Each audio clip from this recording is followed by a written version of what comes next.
Welcome back, pod people. Today, my guest is Fable Siegel, who is an animator and independent comic creator and cartoonist who you probably know them best from directing the Lackadaisy pilot, which is on YouTube right now. Welcome to the show, Fable. Hey, hi, it's nice to meet you. Yeah, nice to meet you too. Mm-hmm. So, working on the Lackadaisy pilot with Tracy Butler, who I interviewed recently, and I am really curious to hear your perspective adapting somebody else's work like that and working with them closely. Tell me a bit about the creative process. How much was the two of you collaborating? How much was your creative decisions? I'm really curious to hear about that sort of collaborative work that you made together. Yeah, the process was interesting because me and Tracy both come from kind of a similar zeitgeist. We both have backgrounds on DeviantArt. We got inspired by a lot of the same things growing up. In fact, one reason why the film has that Xerox era look is that Lackadaisy has like kind of a conversation on like the impact of nostalgia on your current and your present and your future actions. We felt it appropriate to call back to something that for us was very nostalgic, which was that Xerox era stuff. Things like Don Bluth's work or like 101 Dalmatians or anything else that has that gritty like 60s through 80s look that was so common in animation at the time. But as far as like adaptation, for one, the pilot we already knew right off the bat wasn't going to be a strict adaptation off of the comic, because it needed to be something like the buffet version of like the sampler pack of Lackadaisy that could get people engaged in whatever it was and give them like a core idea of like, here are the characters, here's basic conflict, here's some locations, inside of what ended up being the space of 27 minutes. So yeah. You don't have the decades of comics to introduce the characters. You have to be really snappy, get everything. Yeah. And as anybody who's read the comics would know, the comics do not start in a way where you get to know all those core characters like very, very quickly. So like we don't actually like meet like Mordecai until like a while later. So they're not introduced in the same time. These characters are kind of like introduced bit by bit so that you kind of get to know one and then the other and then the other. And that is the advantage of a comic, where it has a much more extended, like drawn out process where, like a exposition process where you can do that kind of thing and not worry about, okay, but we're losing interest here. Like we're not getting to like the point of like what we're trying to sell people on as far as Lackadaisy goes. So we couldn't adapt it very strictly for the pilot. And we knew that we needed to create kind of more condensed version where we would see these characters interact, where technically in the comic itself, we haven't seen Mordecai, Seraphine, and Nico interact with Rocky, Ivy, and Freckle all at the same time yet. And we really want to emphasize kind of this idea of like these three core stories as well, where it's like you have the, as we call them, the adults at the bar, and like their story, Rocky and his struggles, and Mordecai and what he's going through. And we wanted to present them in a way that like made it feel somewhat balanced. So going into the pilot, we talked a lot about like, okay, like we have to structure this a certain way. And I wanted to have everything that was like, to my mind, core Lackadaisy stuff that would just be like fronted as much as possible, like without compromise. Like there was a lot of discussions about how the poem would fit in, because I was like, right off the bat, I was like, the poem has to be in, because it's something very, very fundamental to Lackadaisy, the free form poetry that Rocky will just like lean into at any given point, and how that gives you a sense of like what's going on through his head. And it's a way of entering like this dream space in the comic and play with abstraction that you might not otherwise get to. I knew that would probably frighten people away, but I wanted to dare do that. I wanted to dare scare people away, because I knew that who wasn't scared away by like entering with a poem would be drawn in that much more strongly, because usually they're not catered to at all. Usually it's like, okay, well, whoever has like the shortest attention span, or, you know, or the assumption that, oh, if you don't understand this thing, you'll just like lose interest. But we were pretty sure that between like the visuals and the music and everything, that a lot of people would actually retain their interest, even if they didn't understand specifically what he was talking about. But going further into the question of adaptation, a lot of it is trusting that the original material is good. It's kind of what I'm trying to get at. Is that, yeah, it's like trusting that instead of taking the original material and going like, okay, how do we make it so that every, you know, general audiences can, you know, understand this, and you start sanding down areas to make it work like that. Instead, you go, how can we expand upon this to make it work? And in animation, you have the dimension of like sound and time as your source of expansion. Like the way that characters actually move and the way they sound and the world around them, that adds a lot. It makes that environment feel much more like physically present once you start paying attention to those elements. So you expand upon it. But also sometimes you have to choose where to contract. Like you can't sit there and like go, oh, by the way, this is Rocky Rickaby, you know, his mother is an Irish immigrant, and also like he's working for the Lackadaisy, and just start this exposition spiel. You don't want to do an adaptation that is like just front loads you with information. You have to like allow a sense of curiosity to build about each of these characters. And so sometimes you deliberately don't answer questions just to get people like more curious because they want those questions answered. And in the pilot, we answer some of those questions, but then we leave others dangling, partially with the intention of bringing them back to the comic, because if they're curious about what is this world, maybe they'll come back to the comic and read, hey, what's going on over here. And in the meantime, we can explore doing a much more faithful recreation of the story if we get access to more funding, and we can start exploring like actually adapting like those chapters. So as far as like some of the challenges involved in adaptation, I think that there was already like right off the bat like a natural understanding between Tracy and me as to how we both like to write things, the kinds of stuff that we like to explore. You know, we both were willing to take a chance on like challenging people and engaging their curiosity and choosing to leave information out, and wanting to display each of these characters in that pilot in a way that you get a sense of who they are and some further dimension, but not being afraid of like, oh, you know, just like reducing them down to just one thing.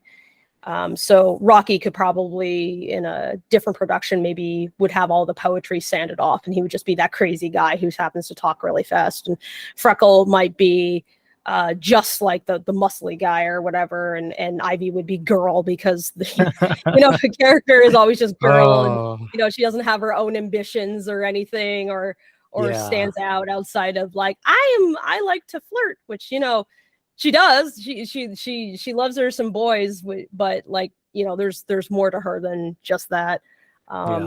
Yeah.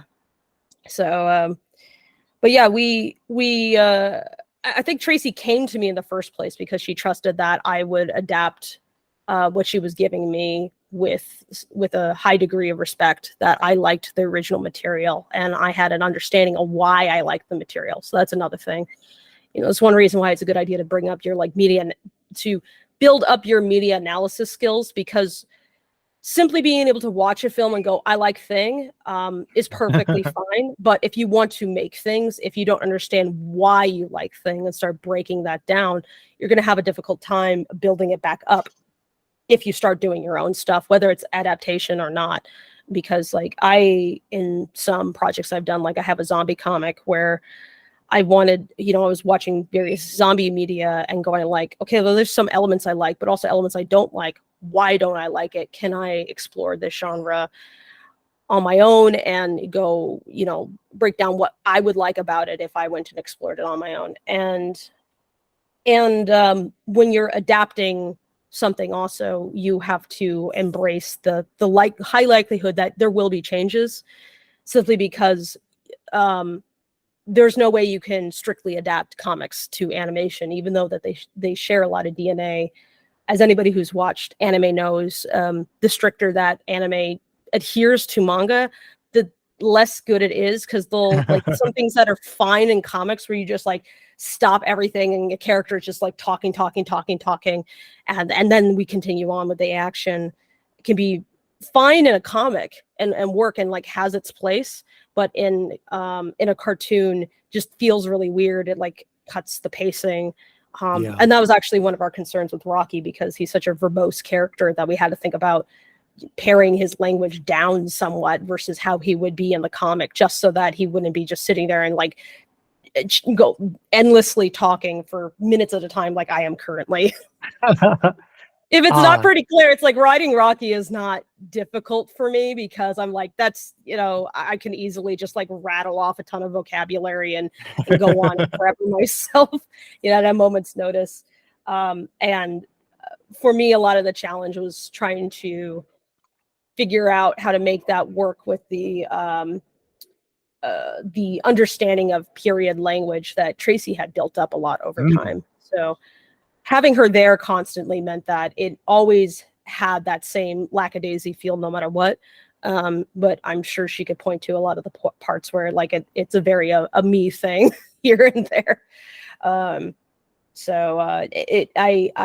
get a little sheepish thinking about like saying, oh, well, that's me, like, and taking too much credit, because so many people like, stuck their fingers in it and like added so much to them that it's them too.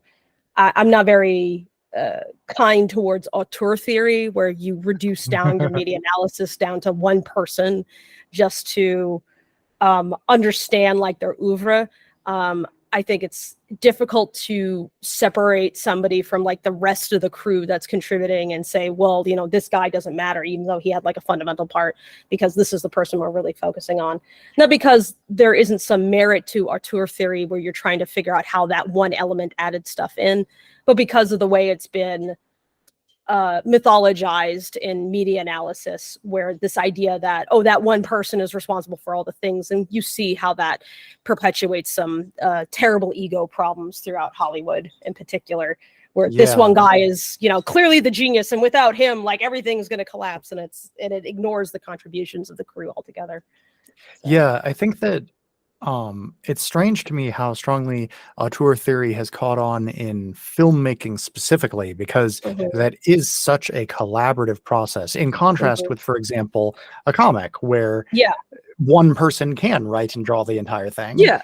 In fact, I would highly advise for anybody who just kind of wants to do their own thing and they're not sure about working with other people, or maybe just don't want to, explore novels and comics as your creative outlet. Like, it is totally fine to tell a story in those mediums. And even if you would love to see like an adaptation someday, it's hard to be a part of that process yourself personally, unless the idea of collaborating with other people is also something you enjoy. In Tracy's case, she was very open to the idea of other people taking the characters and like expanding them beyond even like where she had thought of them. Like a lot of the voice actors, what they added into those characters was just phenomenal. And now it's hard to see them as anything other than like just a fundamental piece of those characters. They, particularly with Benny and Malcolm, like the performances for Seraphine and Nicodeme are just so delightful. And I'm so glad that we brought them on. That they added a lot. And I remember in conversations with them while we were doing recordings and discussing the characters a little bit, it was really interesting to see what their perspective was on the characters. And they had some insight that maybe you didn't even think of. So that's what you can get when somebody is like deep diving into just like one aspect versus yourself, who has to pay attention to everything in its cohesive whole. So God, I rambled. Don't leave me back around. I need to be kept on a tight leash, okay? Yeah. If I ramble in one direction and gets off topic, please don't feel bad about interrupting me and dragging me back onto the track intended. Yeah.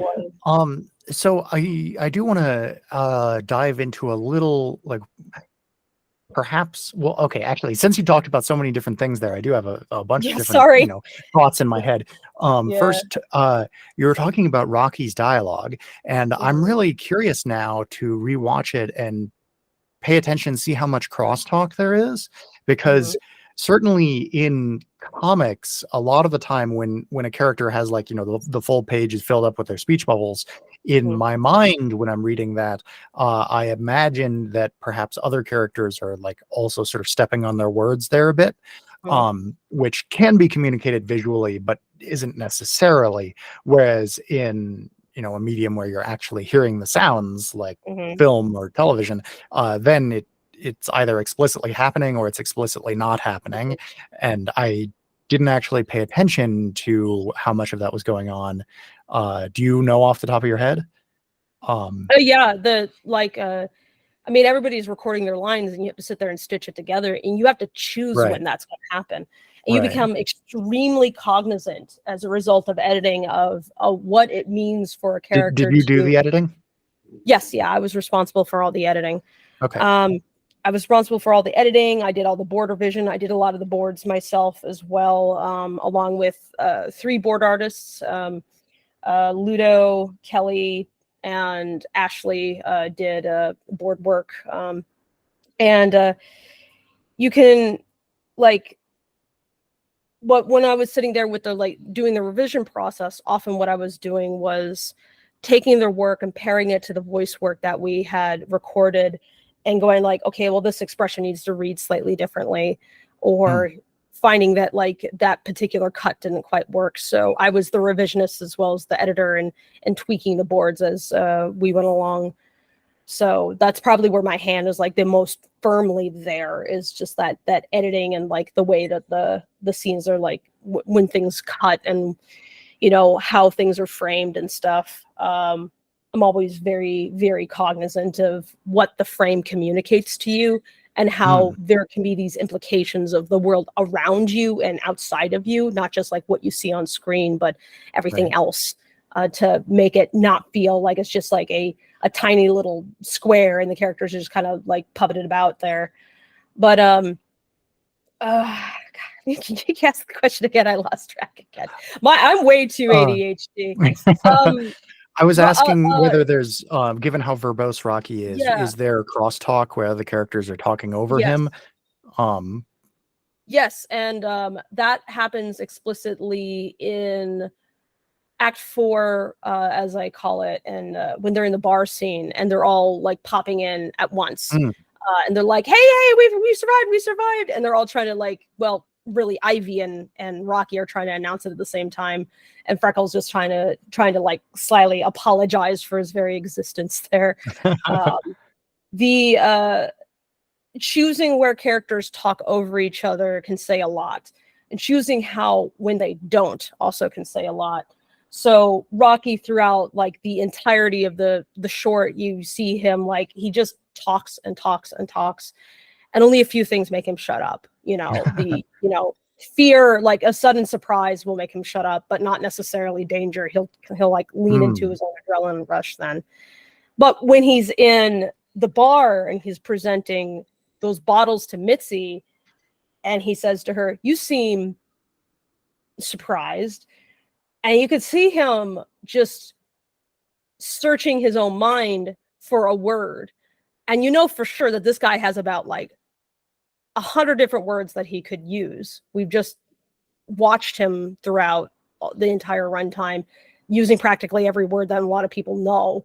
And then he pulls out the most basic word after a long pause, asking Mitzi basically, did I do a good job? And I actually in the edit, I went in and I added more time between when he says "you seem" and "surprised," like making that oh, even longer, because the longer it was, the more awkward it was, and there was something about silence and nobody saying anything, and it just this heavy lack of interaction that makes you feel kind of like Rocky in that moment. Basically, it's like what do you even say when you risk your life? You walk in and somebody is just kind of like rolls their eyes at your presence, and you realize that none of this maybe mattered as much as the stock you put into it. So he throws so much energy into something that he just kind of like loses himself in it.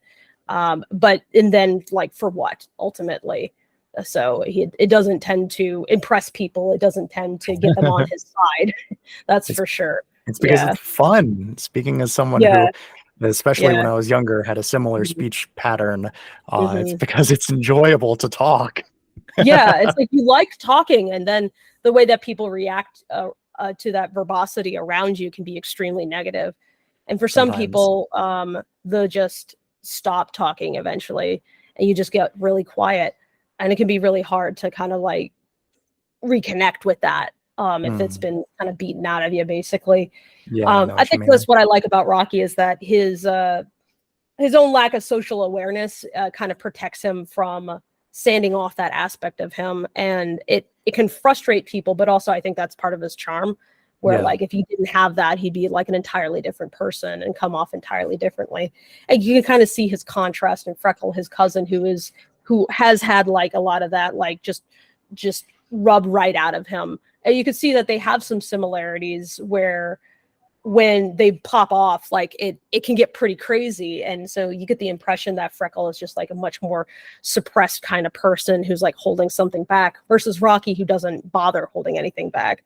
If he's holding anything back, it's like some kind of negative energy, basically, where he is afraid of being maybe a little too real. He thinks that the only acceptable part of him is that clownish aspect.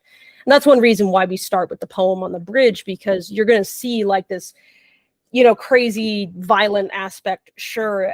But if we didn't initially see that part of him on the bridge where he, has the performative side that even when nobody's paying attention, he'll lean into, and he's clearly just enjoying himself and having this, this soliloquy that describes both the river, but also like the scenario at large and the people, that that there's more aspects to him than just, wacky violence cat man. He's such a goofball.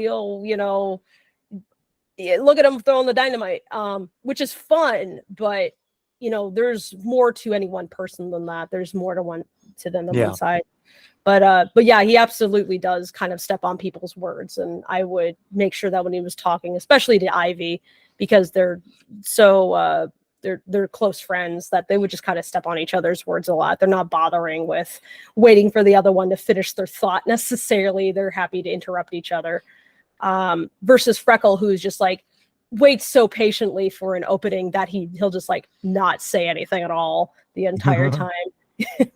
So yeah, I'd like to talk about Freckle a little bit, because the introduction of Freckle in the show versus in the comic are pretty different, and I'm curious about that, because in the comic, Freckle is introduced as this shy, sort of nebbish, innocent kind of goody two shoes guy. He's worried about his mom's opinion. He's never really done it, or at least it seems like he's never really done anything rebellious when we first meet him, and then it turns out when he's forced into a situation that he has a talent for violence, whereas in the show we seem to be introduced to him after that has happened, and he's already now a professionally violent person. And so I'm curious what motivated that sort of change in pacing there. Well, like I said before, it's an extension of just the needs of the pilot. I think a lot of people mistake pilot episode as meaning episode 1.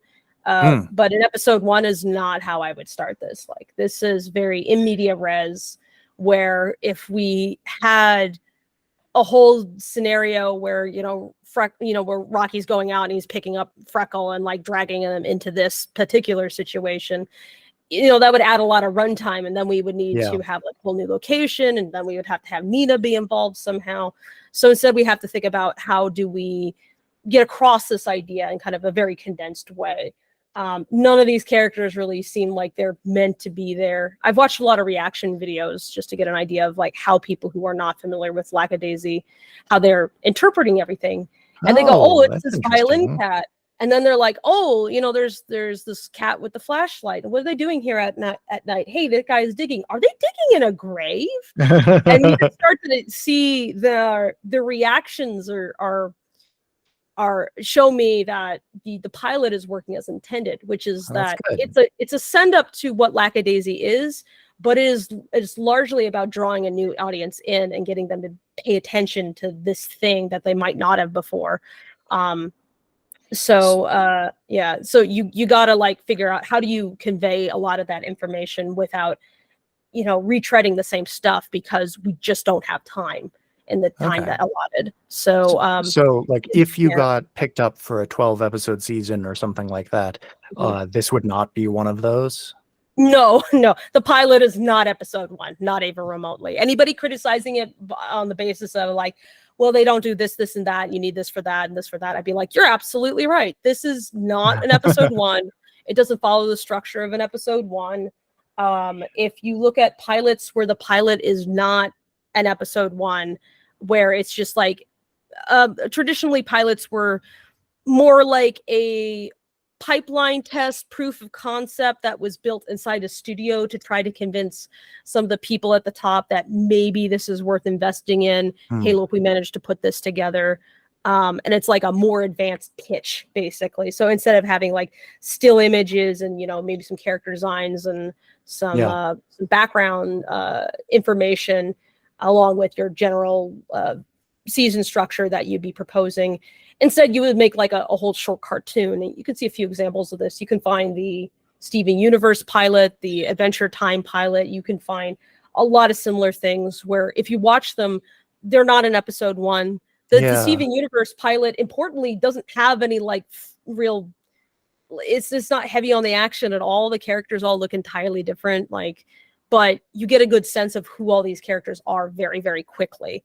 Because that's the intention, and because that's really why anybody follows any story, is for those characters. So that's what's front and center. Yeah, that's an interesting question. If so yeah, like when that's good that you mentioned Steven Universe in particular, because I was racking my brains trying to think of specific pilots that I've seen, and all of the ones that I was thinking of were for very episodic shows, whereas Lackadaisy is a very serialized story. And so all of the pilots that I was able to imagine, like the Cage for Star Trek, or of course they just slipped out of my mind as I'm saying it, but they were all things where they could have just sort of been dropped into a season and it wouldn't have been that out of place, because you could just rearrange the episodes of a season. But yeah, talking about a more serialized show like Steven Universe, or even more so Lackadaisy, that's really interesting. And yeah, you mentioned how in Steven Universe, the pilot has this very detailed art style. It's much looks much more intensive and time consuming to draw. And so I'm wondering, to what degree, when a show gets picked up from a pilot like that and the art style ends up being really different, is that because is that just like a matter of resources? Like you had $300,000 to make a pilot, now you have to make a season where each one has a budget of 100,000, or is it just like changing decisions on part of the creators in order to better enact their vision, or what are the factors at play there? Well, in the case of pilots that you see studios produce, most of the pilots you're never going to see. They don't end up on YouTube. But like I said, it's kind of a test to see, like, could this be put together? And when you see a lot of substantial differences between like the look of the characters versus the final look, kind of what you are seeing is the difference between the look of a pitch packet versus the actual season. So, and something like Steven Universe, looking at those distinctions, those differences, what I see is they had to adjust those designs in order to work with the particular process that Cartoon Network has to go through, where they, they put out the boards and the layout, and they have to send that overseas, and like these things have to get Yes. interpreted by people that you might never be able to speak to directly, because as a director, you're probably not addressing the artists specifically. You are going through a mediator, and the mediator then has to take all your notes and like hand that to people. So there's a lot less room for error. Basically, you have to be way more careful about what kind of information you're conveying, because you could make the jobs of the people overseas like a lot more difficult if you're not keeping in mind that this is going through like a few people besides you. And so the design process has to take that into account. That's one reason why you'll have characters in a lot of Western media in particular that have a very certain look. It's to make it a little easier to pass notes back and forth, basically. And when you create like these very detailed sheets that say this, and this are okay, this, and this are not okay, that's not just for the in-house production team. That's also for the people who are going to be overseas looking at it. And they might not, someone will sit there and try to translate it into their local language best they can, or they might know English. But again, they can't come to you and ask questions about what does this mean, because they might not have the ability to, they might not have access to you.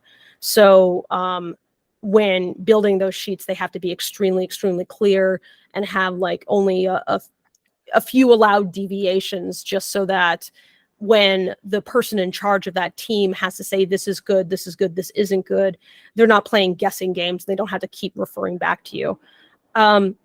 The advantage on something like Lackadaisy is that I was working directly with the team the entire time, since they were in a Discord server with me, and this is an outsourced to some other team of people. I'm able to get a lot more granular with my notes, sometimes to the detriment of my health. Unfortunately, this was the, consequence of being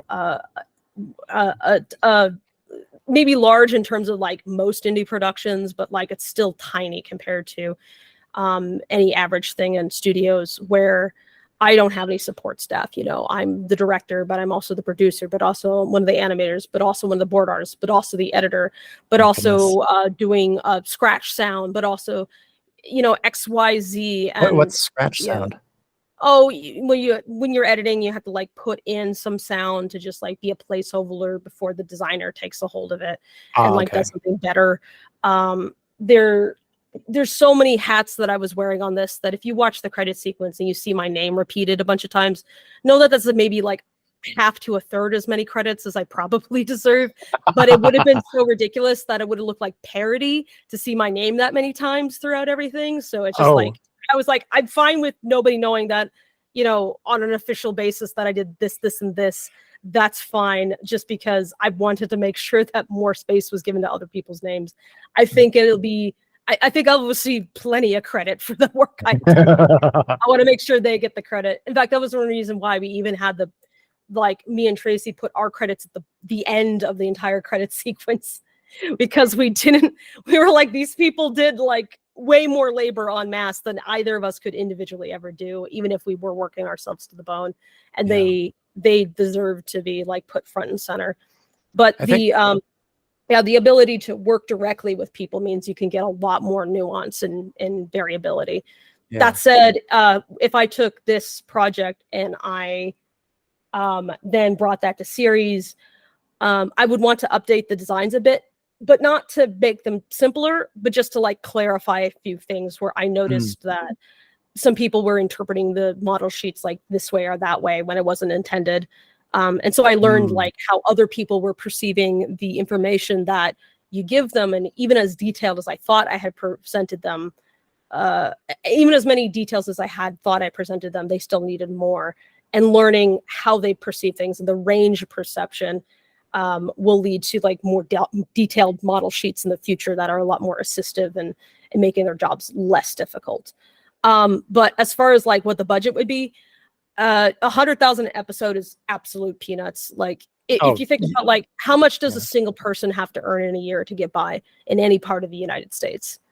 Like what's an acceptable annual if this income? Is somebody's full-time job, then you can hire like maybe 3 people with that. So exactly. 100,000 an episode is not acceptable. we're shooting for much, much higher. In fact, Okay. the budget that we had for the Kickstarter is like peanuts compared to what we're seeking for Ah, actual per episode cost. And okay, that's because interesting. we want to make sure our team, from experience, knowing that our team would be better served by more stable living, and also just like having a core team that's there consistently instead of having Yeah. freelancers that cycle in and out and come back to you, or have to go all of a sudden because they need to make money. They have to feed themselves. Some of them have kids. Yeah. There's like health concerns, that kind of thing. You got to pay for medicine and doctor's visits, and if you don't pay people appropriately, then they're going to have to seek out that somewhere else, and you will always be second fiddle to everything else. So we tried to pay people as much as we could afford, but the goal is to get more funding so that we can give them what they are, what they deserve. Yeah, it's interesting comparing and contrasting animation in this way to live action production, because the people that I interview on this show are independent, very low budget filmmakers for the most part, and typically live action. And so for them, $100,000 for a feature film is approximately a normal budget, which is of course extremely little compared to a mainstream Hollywood feature, but that still is enough to actually make an hour and a half long live action film. But an hour and a half of animation, no, it's not enough. It just isn't. You would have to pare down everything to make that possible. Instead of animating on ones or twos, animate on 15s. Yeah, well, even then it would be a lot. I mean, you have sound people, like there's no actual sound. You have to remember that there's no sound to record in the area. Your actors have to be recorded and then possibly re-recorded. Yeah, everything is literally ADR. And if you want color, like think about how much effort it takes for that to happen. The computer can't do it for you. Yeah. Even if people are claiming that AI art can do this or that, the fact is that algo-generated art is not that advanced, and it really can't do the work for you the way you need. You would instead have to spend a ton of time correcting what it provides you rather than actually getting to the point. Believe me, in some ways, I wish that it could do what the marketing, pizzazz is claiming, but it can't. Not yet. It's animation is incredibly labor intensive, and it takes a certain kind of masochism to want to do this medium. Even going back as far as Winsor McKay, he was asked, "Oh, do you want to patent this process?" Now, Winsor McKay, for those that your audience might not know, he was the cartoonist behind Little Nemo, really well-known cartoonist at the turn of the century. And he is in the animation sphere. He's best known for doing Gertie the Dinosaur, which is one of the first like animated film type things. It's not the first, no, not at all. But he did do something rather significant where he helped establish like how hand-drawn animation would be approached. He wasn't efficient in all respects, but he was hand drawing every single frame with the background, every single frame. Oh, they didn't do cells. He didn't have layers. He didn't have cells. Sense. It was all pieces of paper where you have this big old brontosaurus lumbers out, and she like eats a tree, and she does some tricks and whatever with an actor who's literally on stage, and then it looks like at some point it looks like he gets picked up by her. And she has like a little fight or something with another creature, and it's still really technically impressive. And he was asked after this, "Hey, you could patent this, you make a lot of money." He's like, "I'm not going to bother patenting this because like only like nobody would be crazy enough to do this." And then and then it turns out there's a lot of people who are crazy enough to do that. It takes a very, very dedicated person to get into animation, and spend that much time on just like a few seconds of work on a time. And you can I could make a live action film with, way less time, with way less money, and way fewer resources, but it wouldn't have the same feeling. Yeah, It wouldn't have the same necessarily be effect. different. I mean, like I could literally step outside and film for myself right now, like 2 hours of work, and put that up on YouTube and go 2-hour movie. It's not good. It's not good. But it cost me basically $0 outside of like the internet and the phone. But you can't Resources do you that already in have. animation. Yeah. Yeah. Everything in animation has to be very carefully considered because of that. Everything's on purpose. Nothing is lazy. It's so laborious, but the effect and the impact, it's like just raw human art, like just on display on the screen, and it's just magic. It's just a giant magic trick, and I love it. It's really great. You were talking about there not being any on-set audio to use and how everything has to be ADR'd. Now, you're obviously very knowledgeable about the history of animation. I don't know how much you know about the history of live action film, but if you have seen any Italian movies from like the 70s and 80s, it was standard in their process to record 0 on-set audio and ADR everything. Which I mean, technically that was a lot of film period, wasn't it? You had the silent film area where there was no sound at all. So you had to have somebody chime in with like a musical instrument if you wanted to like make a point of with some sound. Oh yeah. I was just gonna say like the thing I found particularly amusing about this, which is definitely worth keeping an eye out for if you end up watching any of that specific era of Italian film, is that they because they knew that there would be no onset audio, they didn't care about the onset audio, and so there are a great number of films where the performers are, if you pay attention to the movement of the lips, different performers are performing in different languages. And so you'll have like British actors reading their lines in English and Italian actors reading their lines in Italian, and they do not share a language. And then it's dubbed over once in English and another time in Italian for the different markets, and also in other languages for other markets. And the result can end up being different from anything you'll find in other periods or places of film production. That's one reason why I tell people to look at films beyond just like their, the normal scope of what they seek out, especially Americans. Like we tend to just fixate on American cinema. But when you look at like how people have problem solved across like in different countries where they were trying to come up with like their own grammar for, displaying this or that, like the cinema has its own grammar, as you know. Like the kind of the point of editing is trying to condense an idea down into just like its core points and not wasting your time. I think there's a lot of early films and a lot of films from places where they haven't yet developed their particular cinematic grammar, where you'll have someone points the camera at a guy who he needs to go to his job. So you start at his house and you see him like, look for his keys and pick up his shoes and open the door and then close the door behind him and then lock the door and walk down the hall. Get in the elevator, and then he's going down the elevator, or he's going down the stairs, and then the entire time he's going down the stairs, and then open the door, and then step out to the car, and then turn on the car. As opposed to like one shot of him grabbing things, and then it cuts to him. And then at you his just location. you just show him grabbing his shoes and his keys, and you cut to him like jogging down the stairs, and then you cut to him getting in the car.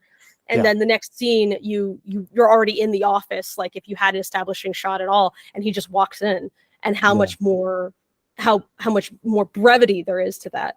And the I think a lot of that was that we sometimes, like when we're not used to thinking about editing, like in the same way as you're not thinking about editing what you're saying or like what you're typing. You have to think of like, what is the point of this? Like, what is the goal?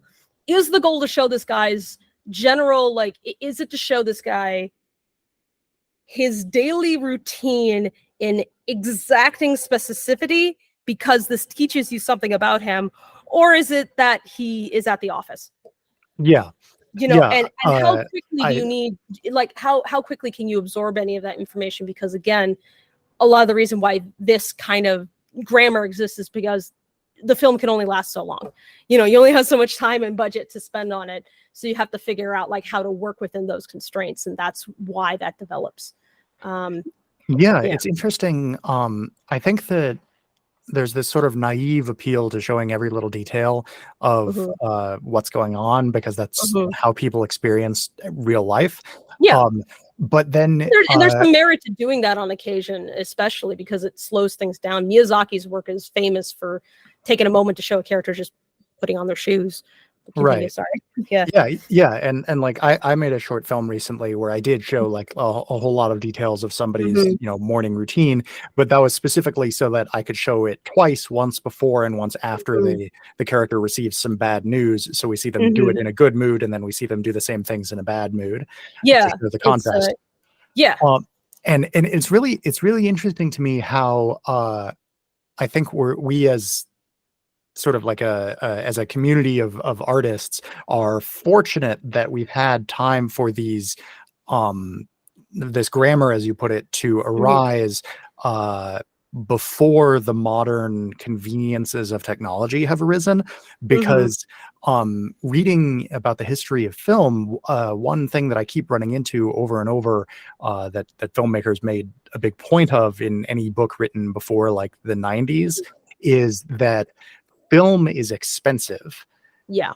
And the literal material is very expensive. And so anything that you put on that film has to be worth the expense. And so I think there was a little bit of sort of floundering at the beginning where people were just being very naive, but then also just experimenting with the technology, because you haven't, you don't even know what you're going to do with it yet. So for totally fair to them. Yeah. I don't mean, I think that's a required part of any new medium is exploring it. But then within the constraints of you only have this much money and film is very expensive, people developed and to talk about foreign cinema a bit, within Russia especially, where they was not just expensive, but even with tons of money, there was only so much film you could buy. They invented things like montage, where you get a whole lot shown very quickly. And nowadays, I mean, film is barely used anymore, and the equivalent, like digital video, is almost free. And so if people were only inventing the motion picture nowadays, I worry that the average film would be like 5 hours long, and it would show us every little detail of somebody's going from point A to point B.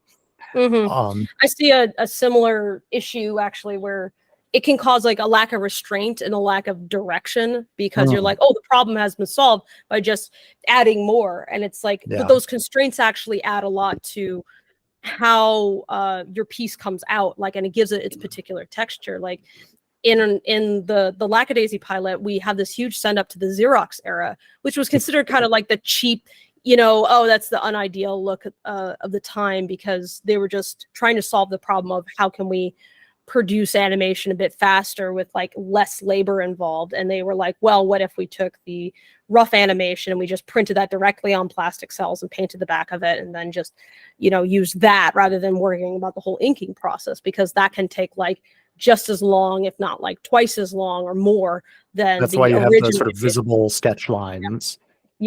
And and that's one reason why you have like the retention of that raw pencil work. And at the time, it was regarded as like, oh, this is cheap, like you should do it this way, and that's the proper way. But nowadays, because it's so easy to get that clean, glossy look that was idealized back in its own time, when it was developed, like that Disney clean look where it was all soft airbrushing and everything is just, the colors are always a certain way. That's the default now. So now I want to call back to those original processes for a few reasons. One is that I think texture and dirt is just something that needs to be like explored again, because the digital world is so unnervingly clean. And you lose a little something by seeking to make everything too crisp, basically, because the human mind is really good at taking imagery and like reinterpreting it. And if you give it too much information, you're losing some engagement with the image. Yeah. Yeah. I'm reminded of how in live action film or in live action motion pictures, which people these days are not making with film as often, people will deliberately introduce fake film grain Yeah. into their digital video in order to make it look like Yeah. what it used to. And they There's overly even filters that, like in color grading, where you can make something look like a particular film process, where it was considered the non-ideal way of processing the color, and it's like, oh, this is bad now. But nowadays they go, oh wow, I love this look. It looks like a shitty Polaroid. Look at the expansion of analog horror, where part of the charm is that it looks like a VHS tape that just got played one too many times and everything's garbled. Absolutely. Because I think that there's a desire now to like re-engage with your curiosity and your imagination and to explore like a different thought or feeling, because getting wow, pizzazz, explosions, blue lasers, that's just par for the course now. That's what we're fed all the time. It used to be impressive, but it just doesn't feel that way anymore. So I think especially nowadays, now that we have this surge in like what an algogen art, like I heard this phrase algogen from my colleague Spike Trotman, who's also our executive producer, and I don't know where she borrowed it, but like I liked that phrase because AI art is not actually descriptive, because there's no artificial intelligence behind what is being made. It's an algorithmically designed, it's algorithmically generated art. I think that's just more accurate. So algogen, I'll be. I haven't heard that phrase before. That's interesting. Yeah, it's like it's just more descriptive, and it's more descriptive to what the actual process is, which is sort of using an algorithm to parse through a library of babble of visual noise as guided by humans to determine what is a foot or not. Yeah. And like now that that's like a thing, and people are starting to see, the possibility of eliminating people from visual production at all, in some respects. Now you start to get like this desire to see like the human back into it. Like, how do you know a person made it? So yeah, starting to lean into that look that like has that, that texture that like emphasizes those qualities. I think that's one reason why people kind of really like grabbed onto like the sketch line look that we threw onto things, where we made sure that the lines were rough. There's sort of a subtle paint boil going on that we added in, that we have these quote unquote sketch lines still visible, that we chose to like fade away or like make pop out more in certain spots. But yeah, it's too easy to solve the problems of filmmaking now with just brute force. More just bigger computer, more of this, more of that, more time. But some of the best art is made under constraints, and you want them to be constraints. Breed creativity. It's like what can you do with like 8-bit art? The constraints of MS Paint have resulted in just like some beautiful art people put together, and you're just like, oh my god. Versus like the same thing done as just like a photograph would not be nearly as interesting. Not to say that like a photograph is not that interesting, but you see even with photography, people are starting to go, hey, when the camera isn't perfect, what does it capture? And they're starting to notice the quality of the camera more, because it's no longer this focus on making it look as quote unquote real as possible. And in animation, we can make things look real. Like you can have something look like a real dinosaur walking around the scene, but is that impressive, or is it how it's shown? Yeah. So there's a hunger now that goes beyond spectacle. There's a hunger for something smaller, and I think that that's a space where indie people can really come in, because like in some ways that smaller budget that we have to work with and the time constraints means that we have to be more creative, and we can't just like throw money at the problem endlessly. Even though I want more of a budget, like I want more of a budget just to give people the money that they deserve. It's not so that we can throw money at every single problem. It's so that I know that the people who are dedicated to this can stay dedicated to it. But it's just like those boundaries that you work within, like, help describe the work. It just makes it that much more interesting. Anyway, I probably looped around this point. Like, help me move on. I'm so sorry. Sure. No Yeah. worries. Yeah. Yeah, talking about techniques that people have used to produce more animation with less budget, and how that has changed over time. I'm reminded of a technology that I think was used briefly and then never since. Have you ever seen Clutch Cargo or any other thing Yes, made I with have. Synchrovox? Yes. Oh, Yes, where they take a still image and they'll take a face, like some mouth, and put it on top. But exactly. and I know what you're talking about. However, I will also bring up the annoying orange was Oh made on the yeah, same principle. that is a very Yeah, similar thing. You're you can right. find a lot of stuff on YouTube in particular, like anywhere where people can just put up stuff where they will experiment with the exact same stuff, and they'll make some really interesting, or in the case of that orange, very annoying stuff where yeah, they understand that it has like a certain cheesy hammy look, so you just start leaning into that fact. But yeah, Clutch Cargo was just made because we need to just pump something out, and quality doesn't matter. We got the money to do this thing. They clearly don't care. We just have to do it with like the budget of potato. How can we do this on a budget of potato? So the technology that they developed for that is kind of interesting. Just not the rest of it is not very interesting. Haven't seen a few episodes of Clutch Cargo. It's Yeah. kind of sleep inducing, but what makes it charming is the awkwardness of their approach. And Is what yeah. Otherwise, it would just be boring. another similar era company that was also doing things as coming up with creative ways to do things really cheaply, and which I think had broader and more lasting appeal, is Hanna-Barbera. Yes. Who used like, they had these incredibly detailed, lush backgrounds that they would use in a bunch of shots, a bunch of scenes in the same they would just episode, what loop have them you. if they need a character walking. They're like, if we can make an animation really well once and then use it a million times, it'll be in effect it will be cheap. That's one reason why Hanna-Barbera characters usually have like a tie or something separating Oh, their yeah. heads from the body, So that because you the can head change was the on a animation whole of other their neck without like, having to change their torso.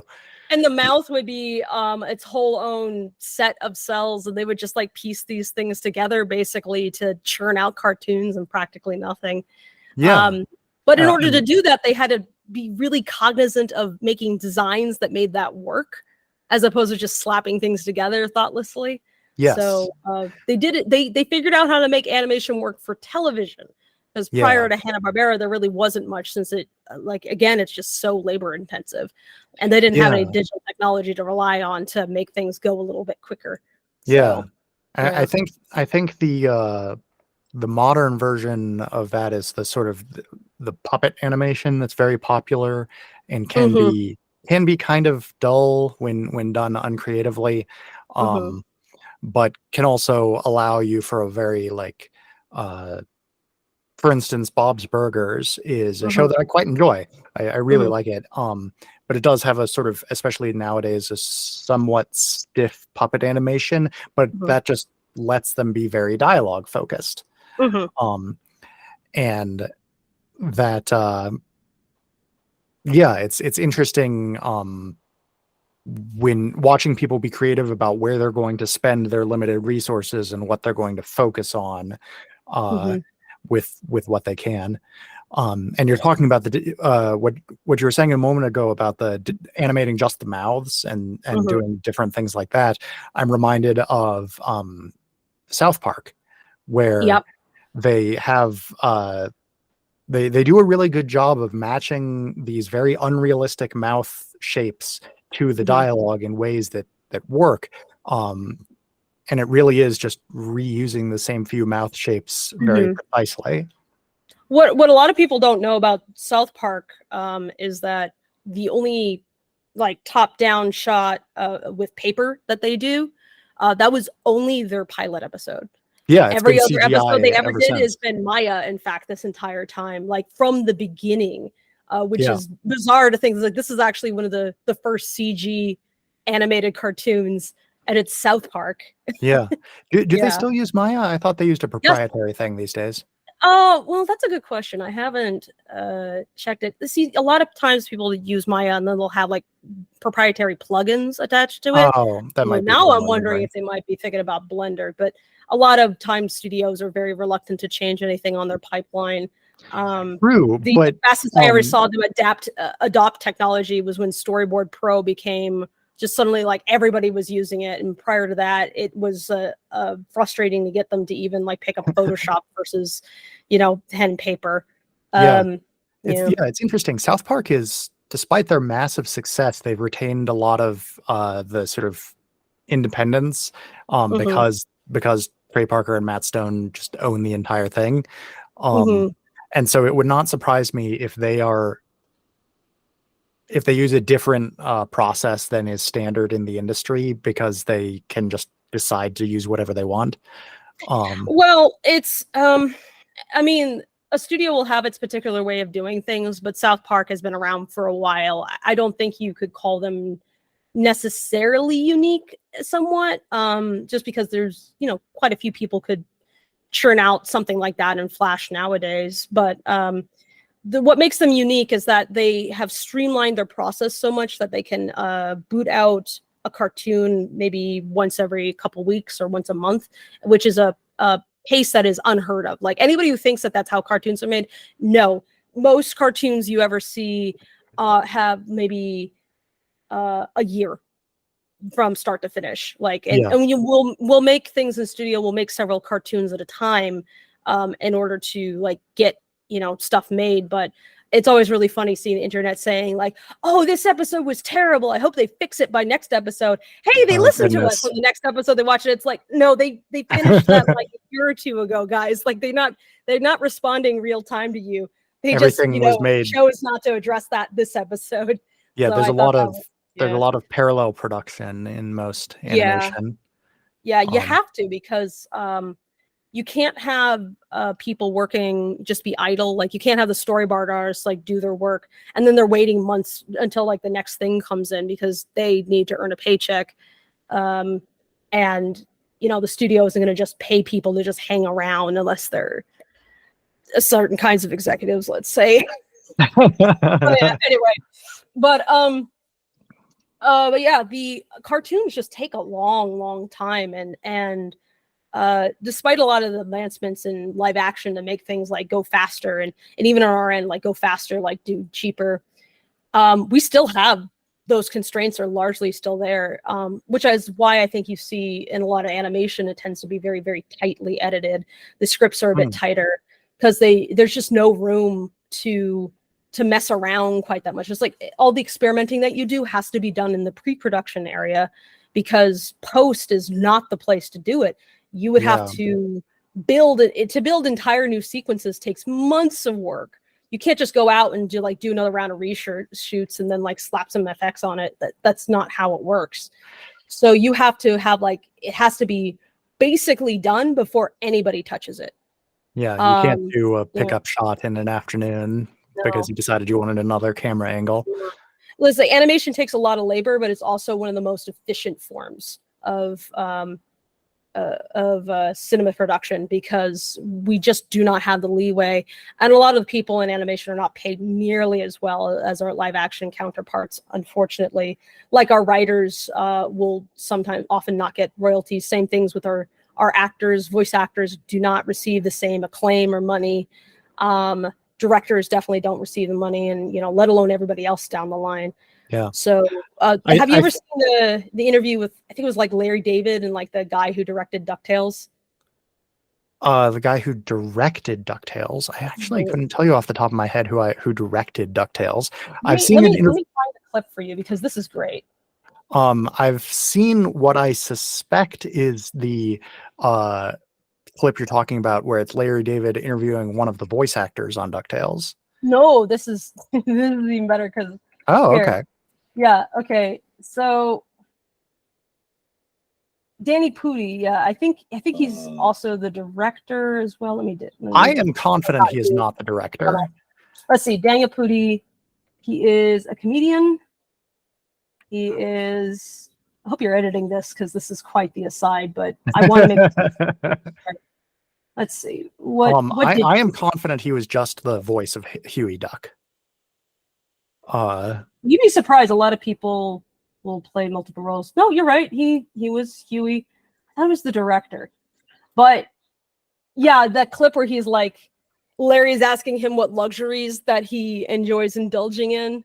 Yeah. And it's like yachts or whatever. And he's like, no, just, socks and stuff. And he's like, what, no private jets? And he's like, Larry, I'm on DuckTales. That is like a highly rated Disney television production. Yeah. And Disney pays better than most other studios. Like that's one of the more steady, stable jobs. And yet nobody's running around in a private jet, not unless they got some other business going on. Yeah. Fairly questionable. Like just getting a house is even like difficult, and pretty much anywhere in the United States, let alone in Los Angeles. Like, oh goodness. I have like, I live with my partner and 2 other roommates just to survive out here, and we rent a house that You're hasn't in Los had Angeles? Yeah, we haven't had a rent increase in years because we just rent directly from the people who own the house and they grew up here. Oh, that's nice. And they're about the nicest landlords you could have, Yeah. but it's still like the only reason I can afford to live on practically nothing right now is because I'm splitting the cost between so many people and I am on government assistance. And my goal is more or less to, not need that, and maybe have my own home where I'm not afraid of getting kicked out at any moment. Animators live really, really slimly. Even the ones in LA, like we just don't make that much money. And by I mean people in animation, not just animators. Yeah. So it's just the people who go into this are going into it because they are extremely dedicated and they really want to make cartoons. Are you in LA because of the business opportunities there, or? Yeah, I moved out here from New Hampshire back in 2006 in order to go to college. Oh, quite a while ago. I got accepted into the University of Southern California, which, if you or your audience knows, they have like a globally recognized film program. Yeah. But especially at the time, I don't know about now, they do have an animation program, but and it's attached to the film program, but it's like it doesn't bring in nearly the same kind of egos or money. It just is, animation has oddly, even though it came first, has been regarded as kind of this weird stepchild of, beside live action, like a lesser form for some people, because they go, oh, well, I remember Fred Flintstone, but that doesn't compare to the magnificence of Casablanca. And it's like, well, it was never intended to. So, I don't know why you would make that comparison, but animation's been around for a long time. It's been basically the first form of cinema in a sense, and you can see evidence of people like messing around with it, going up as far back as pre-film. You said zoetropes and magic lanterns and spinning toys.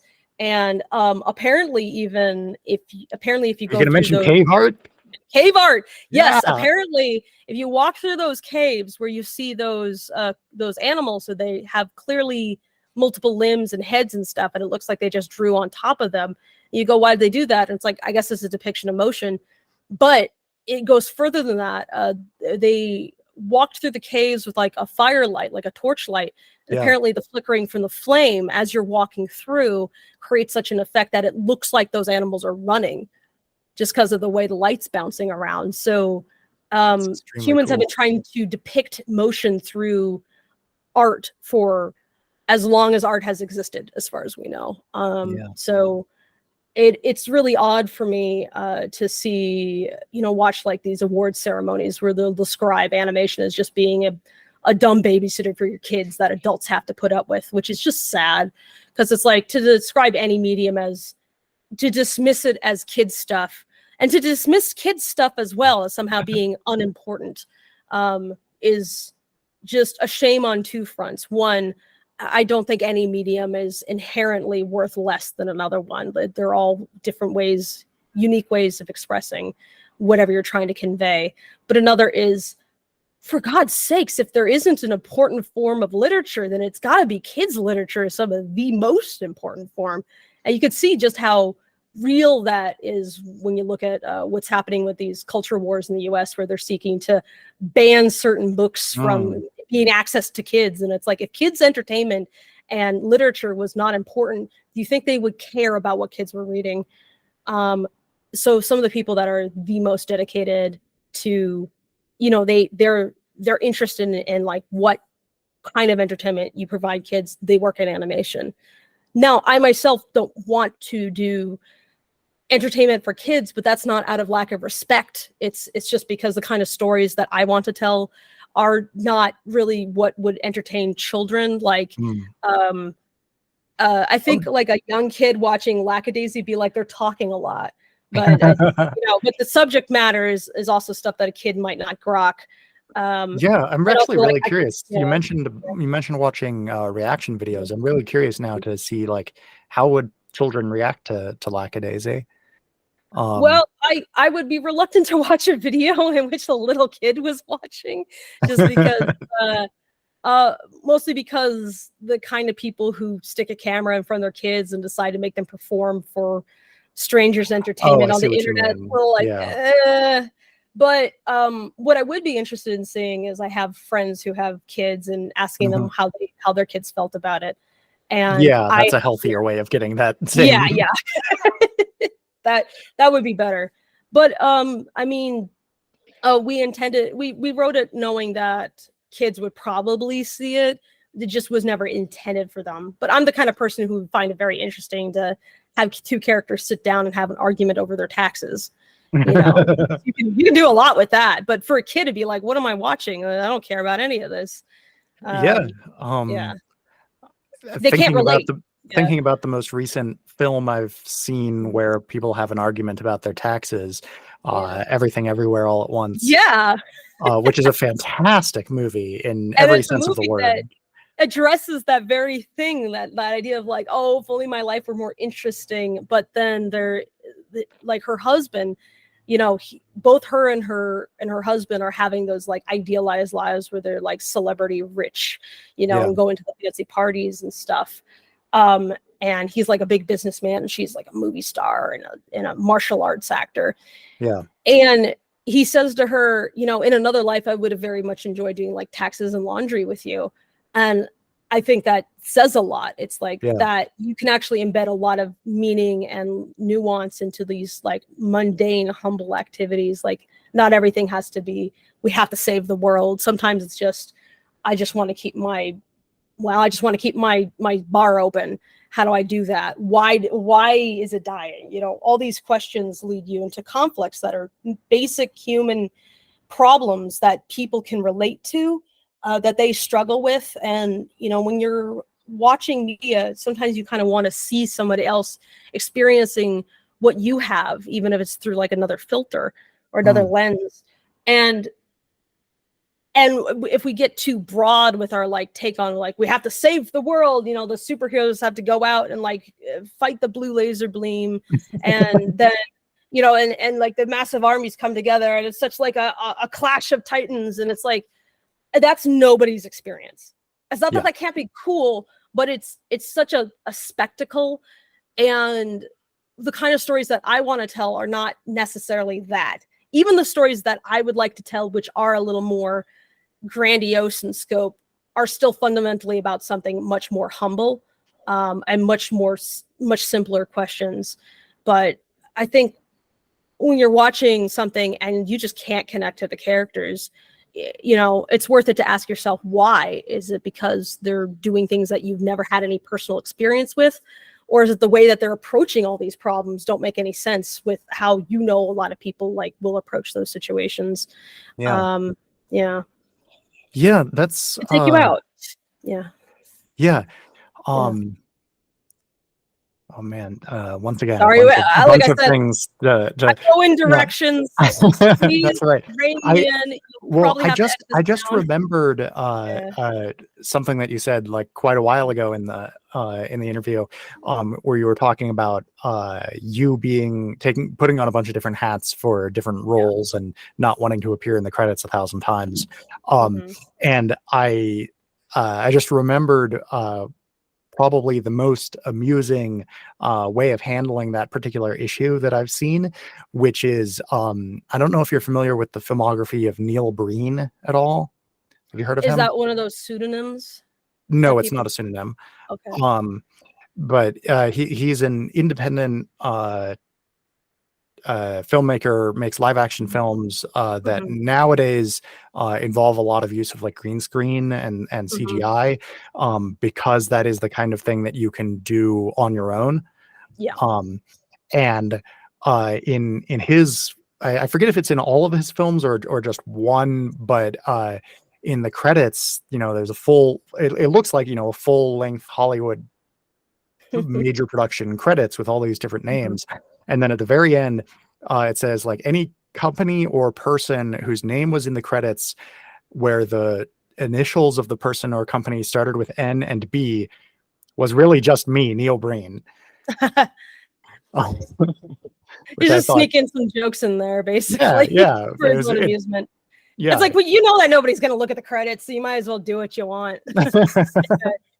Yeah, Yeah, it was very funny. yeah. Um, uh, and talking about the respect given to animation as an art form, and lack thereof by a lot of mainstream live action film producers. And I Mm-hmm. don't mean just producers in the sense of the role, but like Yeah, filmmakers, actors, yeah, and yeah. the Academy and all that. Um, that's one of the reasons that I like independent film so much, is that I have this theory that there's a sort of Red Queen's race going on Mm-hmm. where in mainstream film production where actors become big and famous because you can see their face, Mm-hmm. and then the directors and producers feel a twinge of jealousy in regard to the salaries and how famous the actors become, and so they push themselves into the spotlight, and Mm-hmm. you end up with people who are not as visible in like that literal sense, Mm-hmm. being pushed to the wayside a bit, and with animation nobody is visible. Every single person is sort of behind the scenes in that regard. Mm-hmm. And so I wonder if that's one of the sources of the sort of lack of respect that animation can receive from the big budget studios. I mean, Um, and all, partially, but oh, keep going. I'm sorry. well, I was going to say, and I wonder if that's why it seems so different when talking to independent filmmakers, that it's extremely rare for me to interact with anyone who seems at all disrespectful of anybody in any of these different roles. Mm-hmm. Um, and I've interviewed, a pretty wide variety of people at this point, and but all of them have been low budget independent filmmakers. I, Mm-hmm. I I wonder if that would change if I interviewed people who are rich and famous. I have no idea. I think people who are rich and famous might be cognizant of how certain things would come across if they said it like that. That's a fair point. I think what strikes me as weird is that whatever was said on stage during those awards ceremonies, putting down this or that medium, those folks are not usually speaking off the cuff. Like, these are written clearly. These are like skits, and it's like, Yeah. who's writing this? Like, why are they making this come out of this person's mouth? It's not often even all that amusing. It's like a side joke for what? And it just strikes everybody as really odd. Like, I don't know if they're trying to get a negative reaction or they genuinely feel that way. I have no idea. But I do know that well, I suspect rather that there is a certain amount of jealousy sometimes where there's these huge big budget productions that like get all this marketing and all this attention, and they get all these awards, and then who actually cares?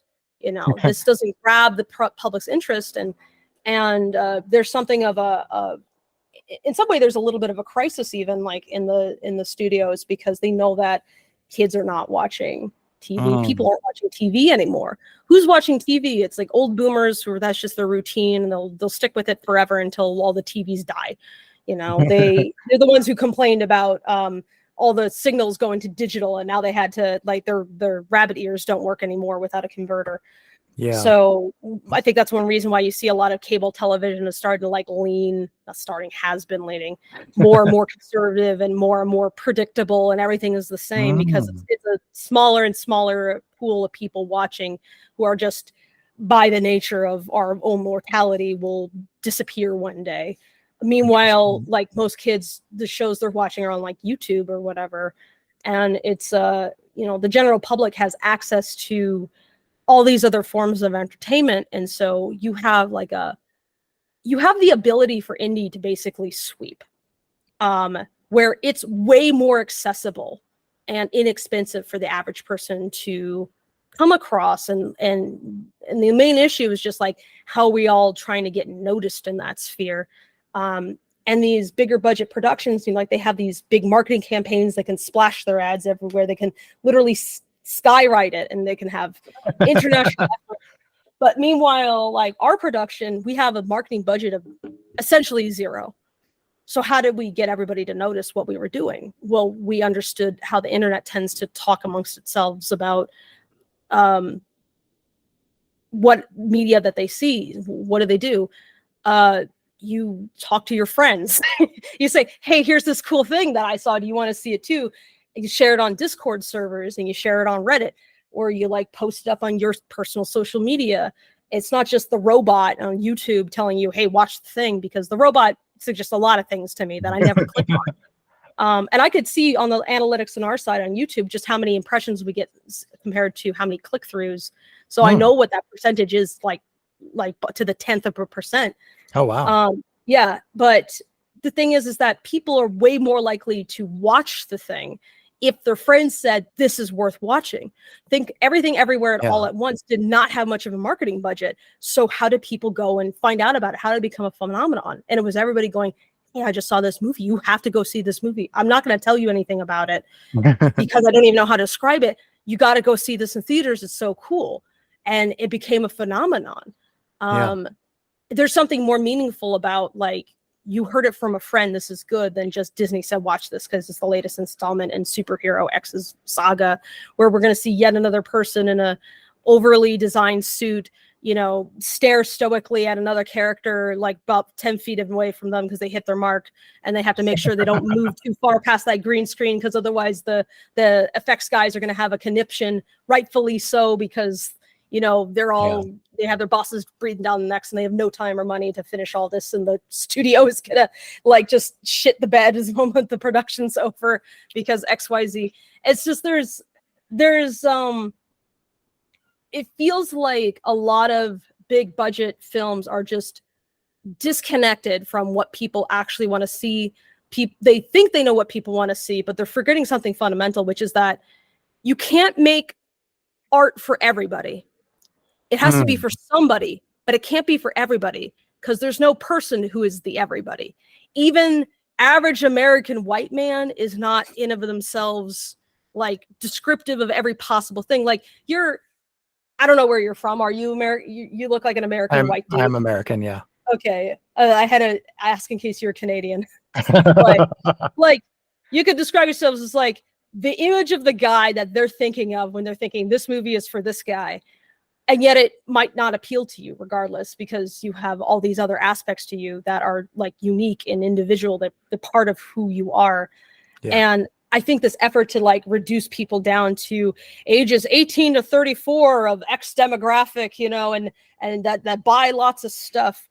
I am indeed an 18 to 34-year-old white man with brown hair, and so I do see a lot of people who look similar to me on TV and on big budget films, but that doesn't necessarily mean that their like life experience is especially similar to mine, especially when their life experience consists of fighting blue lasers. Yes.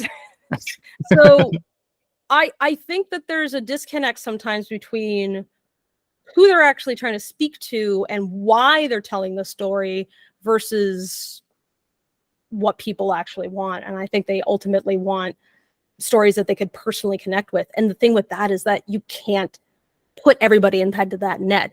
This is the problem with having bigger and bigger and more bloated budgets, is that the requirement for how many people it has to appeal to gets bigger and larger and more impossible with time. In my opinion, I think that a lot of the studios would be better served by breaking up what they're doing and started doing smaller budget stuff where they're experimenting more. And there's going to be a lot of stinkers, but like whenever you've seen that historically happen, like that's when you get like new talent coming to the fore, where you're not just like going through the same 5 people over and over again for every single role and every single director, and all the writers are just the same guys because those are the only ones who you think are reliable. You put the money down that you've accumulated and you start experimenting a bit with new possibilities, new media, new genre, new people. Just experiment and spread it out a little bit, and that would do, I think, like a lot of good to resolve some tension. And I think like you can look to the indie sphere and go like that's what you can do with that, because there's just so much more interesting stuff. Like not all of it is appealing to me personally, but that's fine because they weren't making it with me in mind. They were making it like as something that they personally felt was interesting and for their buddies, or like, you know, they wanted to make something that spoke to their community. So when you have an audience in mind, and it's not just this vague statistical, like the person at the top of the bell curve, you know, who is not a person who literally exists, at least not in great enough quantities to serve to specifically. You have to have people in mind. You have to think, who is watching this? Is there an actual person watching this? Like, who is it for? And I remember on one production I was at, I received a script from this guy. You know, I was a board artist on this thing. I was looking at it. I was just like, it's like has no ending. And like, none of the jokes are landing. Like, this has problems. So, you know, because I, you know, can't shut my mouth and I don't give a fuck about losing my job, I went to the director/writer and I was like, who are you writing for? Because this has problems. And he was like, I don't know. 4 quadrant. Like, it's just like, you don't know who you're writing for? Are you even writing it for yourself? Would you be entertained by this? And he was like, And it's like, that's your problem. It's like, if you can't sit there and write for somebody, if you're not telling a story to someone, you've missed something entirely, because this is fundamental to the human experience at, you know, in our collective past, and for a lot of people, their current present, either culturally or just on the occasion you go camping, you sit around a fire, you're eating your meals, and people are telling stories to each other. You're speaking to an audience of other people. So it can't be a story that just, it has to be like equally applicable to everybody because of that. And you have to dare to be willing to not appeal to everybody. That some people are going to go, I hate this. And it's like, that's fine. You know, I welcome that, because for some people, they will love it. And that's okay. What I want ultimately is more cartoons and more indie art in general, because that's the only way you're going to really appeal to every possible experience. And, you know, and have all different forms of art, instead of like 18 to 34 straight white male who loves Star Wars, you know? So. Yeah. I fit a few of those criteria. Yeah. I'm sure a lot of us can, you know, speak to some of that, but like, is that a person or is that a statistic? Yeah. So, a recurring theme from people that I've spoken with and people that I've, you know, read about their thought processes and stuff is that very much for the indie artists, they start with making something that they want to exist. They want to watch this, and and the reason they're making it is because nobody else has made it, and so they need to make it if it's going to exist. And so building off of that, the question I like to end these conversations with is, where do you see the future of independent filmmaking going, and in particular independent animation? It seems like we've had this sudden, I almost hesitate to call it a renaissance. It seems more like an initial naissance of independent cartoons on YouTube that almost Mhm. seems like it's accelerating. That Yeah. we're seeing. I think the one that at least first brought it to my attention was Has Been Hotel. Mhm. Although there are things earlier than that, like I think Bee and Puppy Cat. Um, and now we've got Hell of a Boss. We've got Lackadaisy. We've got this. I There's can Ollie never. and Scoops, Fox in Space. There's so many folks out there making indie animation all of a sudden to the average person's eye. Yeah. You're starting to notice the wave, basically. Like for a lot of us on the ground, like we sensed that this was a thing for a while and we wanted to make it happen. We saw that there's fertile ground to do more of this kind of thing, because while a lot of indie animation has existed since the beginning of everything, obviously, Yeah. the fact is that what you're seeing is more tools are becoming accessible.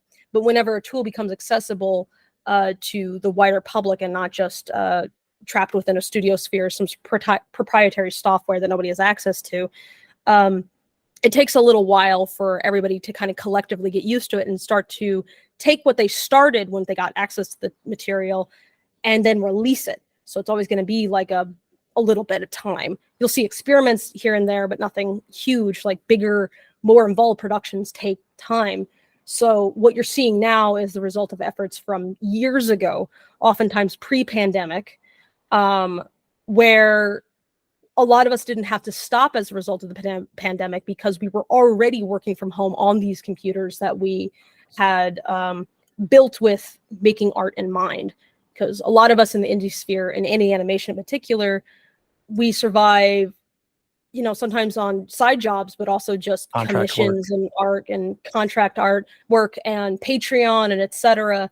Like our lives are tied deeply to our technology.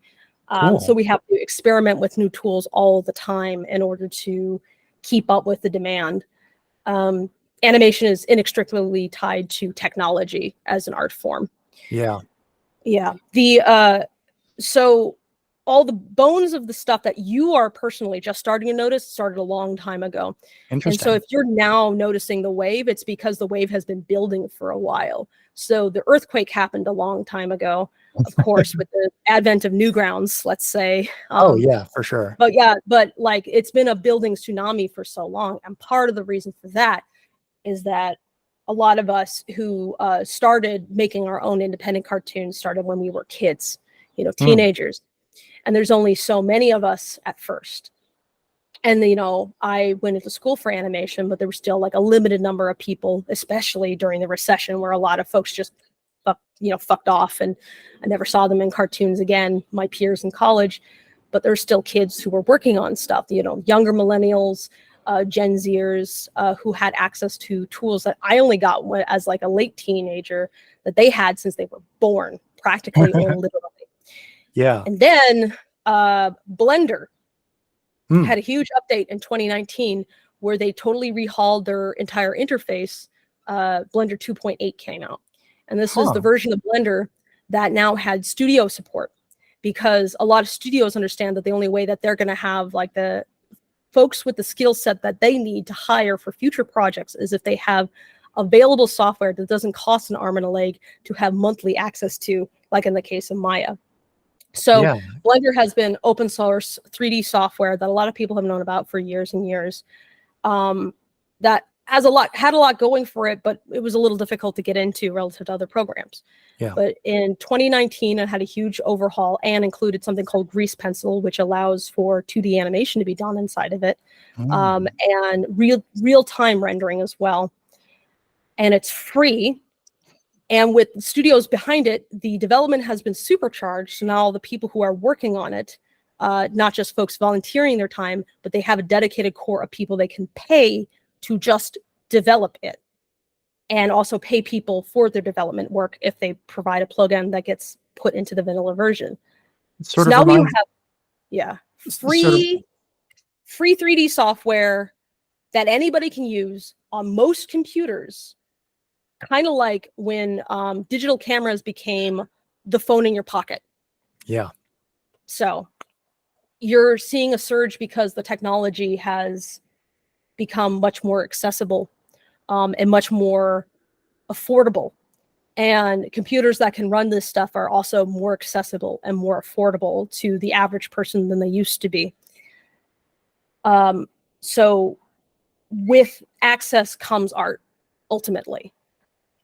Yeah. So this is just the start. What you are seeing is just the start. And like I said, I've seen the bones of it for a long time, and I wanted to be part of that building wave. And I really wanted to make our production something that was as transparent as possible, because I knew that there were a lot of kids who were going to be paying attention to this, and adults too, who want to do it themselves. And they want to know, how do I do that? And part of the how is, funding strategies, which unfortunately are always changing because the internet is not nearly as stable as people think. Oh, goodness. But organization, and how to make the best use of your technology and thinking about the work, that's timeless. That's something that is always relevant. So sharing that as much as possible.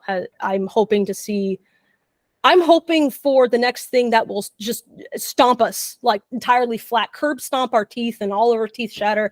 And because it's just that huge and incredible. And I'm looking forward to whoever beats us, because that's going to be awesome. Yeah, I'd like to ask a little bit about the sort of distribution.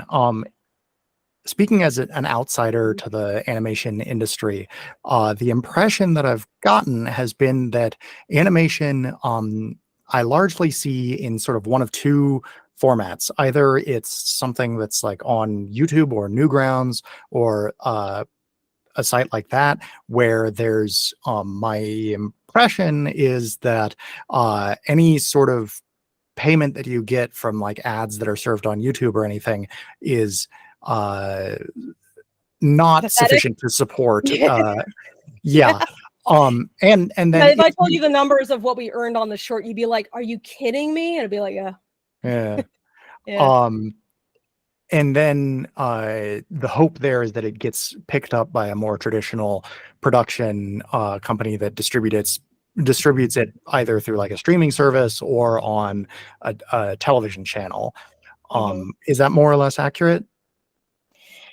Yeah, I mean, ultimately, what I want to do is keep our crew together and just keep making more. And I'm hoping to find partners in our production that view it as far more equitable. And we've actually gotten in touch with legal representation to make sure that whoever presents us with stuff, we know that we have somebody who this is their whole shebang.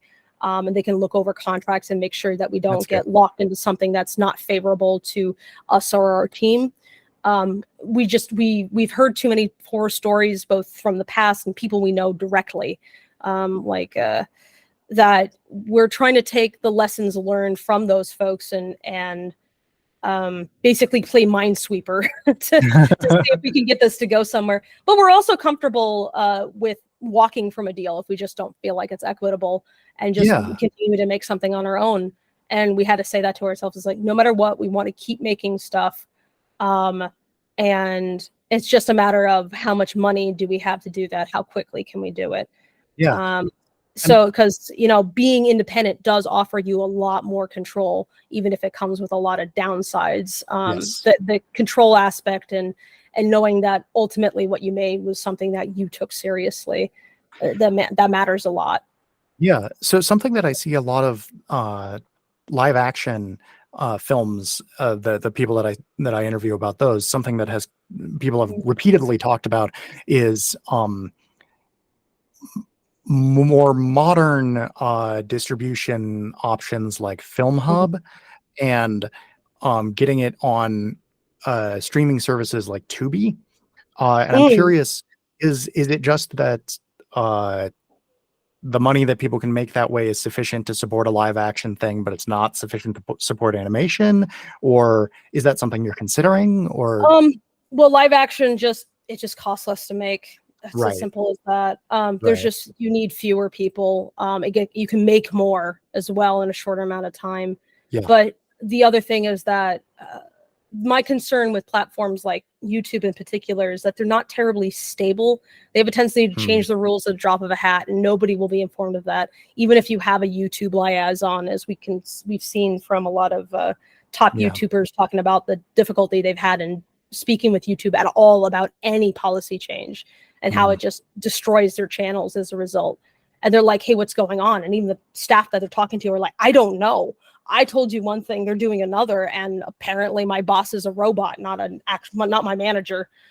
And that's not a comfortable situation to find your art in, because they could decide tomorrow that cats with guns are actually not allowed on the platform anymore. Entire channel gets dismantled.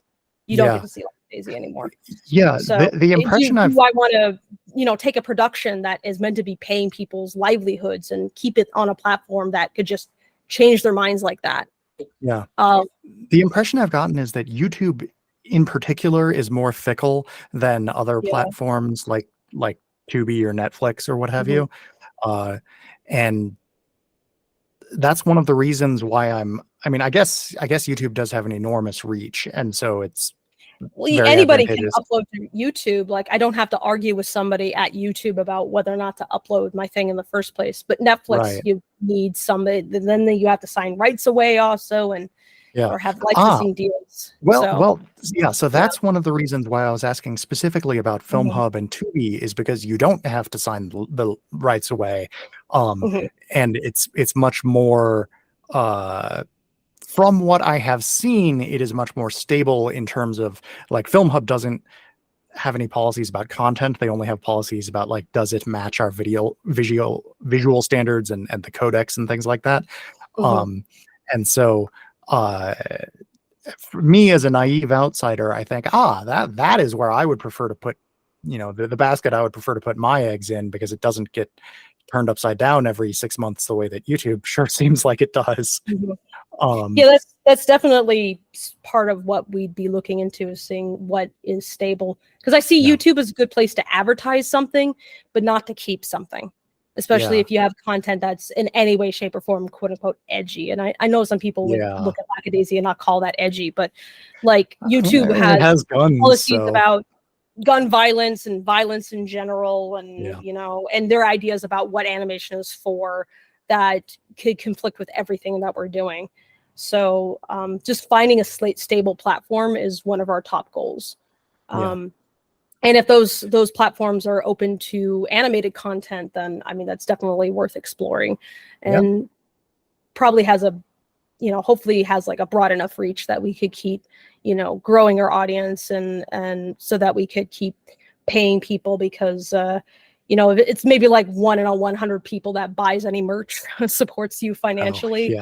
So you need a lot of people before like that adds up into stuff that could support even one person. As anybody who runs a Patreon would know, it's like you could have 1 million followers and 50 patrons. So that can happen. It's the count does not mean wealth, not in the way you think, at least. So well, I'm excited to see where this goes. I hope that whatever shadowy lawyer-filled negotiations are going on now work out in a way that gets everybody fed, and gets more cats animated. And that's really my goal, is supporting the crew, because if you want more Lackadaisy cats, then you need to support the crew. And if you want more indie animation in general, you're like, I really like this thing. If you can spare $1 or $2 and find that person's Ko-fi or their Patreon and just give it to them, that your $5 will go a lot further for any indie artist than it will for Disney. They don't care about your $5. But like, somebody making a passion project needs that $5. That could be the difference between paying a bill or not. And besides, you need a certain number of burgers to survive each month. Rent isn't zero unless you're very fortunate. So, or very unfortunate and in jail or something. But I think you have other problems going on if that's the case. Indeed. All right. So obviously people can watch the Lackadaisy pilot on YouTube. Is there anywhere else you would like to direct anyone listening to this? You can find Lackadaisy, the original comic, at lackadaisy.com. And you can also find the film's development blog at littledaisycafe.com. You can find me at fablepaint.com. That's PAINT.com. You could also watch a live stream of my birds, who you might have heard going off and on throughout this conversation. You can there's a camera pointed at their aviary, but fablepaint.com has all the links to my various social medias. So no matter what happens with somebody on a certain blue hell site, you'll be able to find me just knowing my website. Oh. And absolutely go check out Iron Circus Comics other their other stuff. Like, we're their first animated production, but they have a lot of other comics in their stables by other independent artists that have just grown up out of the shadows of the shadowy corners of the internet. So you can go find like a lot of really cool stories by folks that normally wouldn't be heard from there, and purchase some books. And because if Iron Circus can grow, then they can, hopefully help fundraise and fund more productions to get like more cool stuff made, and so that this isn't the only thing that gets done through them.